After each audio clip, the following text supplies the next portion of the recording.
అని చెప్పడానికి ఇది ఒక గొప్ప నిదర్శనం. స్తోత్రం.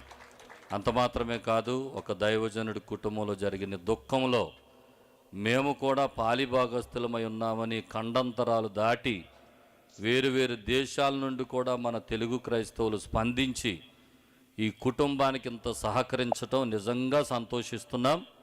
దేవునికి మహిమ కలుగునుగాక. మరి ఎక్కడెక్కడి నుండో కానుకలు పంపిన వారందరికీ ఒకసారి చప్పట్లు కొట్టి ప్రభునామాన్ని మహిమపరిచి వారికి కృతజ్ఞతలు తెలియచేద్దాం.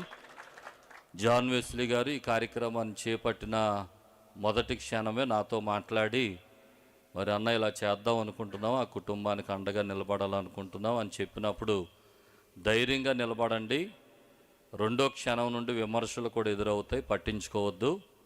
ఒక మంచి పని చేసినప్పుడు పొగిడేవాళ్ళు ఎంతమంది ఉంటారో మాటలనేవాళ్ళు అంతమంది ఉంటారు.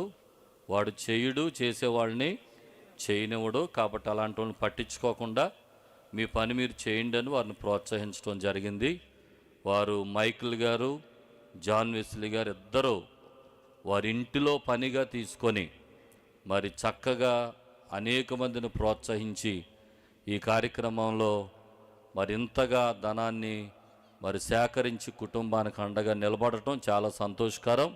వారిరువురికి మరొకసారి మా తరపున ప్రత్యేకంగా హృదయపూర్వకంగా ఈ కుటుంబ పక్షంగా మనందరి తరపున మరి ప్రత్యేకమైన వందనాలు, కృతజ్ఞతలు తెలియజేస్తున్నాను. మరి నేను మొన్న వచ్చినప్పుడు ఏలూరు సిటీ పాస్టర్స్ ఫెలోషిప్ తరపున పులివెందల నుండి సహోదరులు కోలా ప్రసాద్ గారు 1,00,000 రూపాయలు ఇస్తారనే మాట చెప్పాను. వారు ఎల్లుండి ఇక్కడికి వస్తున్నారు, ఈ కుటుంబాన్ని దర్శిస్తారు. మా పాస్టర్స్ ఫెలోషిప్ వారు కూడా ఎల్లుండ వారితో పాటు ఇక్కడికి వచ్చి ఆ కార్యక్రమాన్ని జరిగిస్తారు. ఇది మీ దాంట్లోది కాదు కదా, ఇక్కడ నుండి లెక్క వేసుకోండి, నేను కొంత లెక్క చెప్తాను. 12 దాడుతుంది మీకు. ఓకే.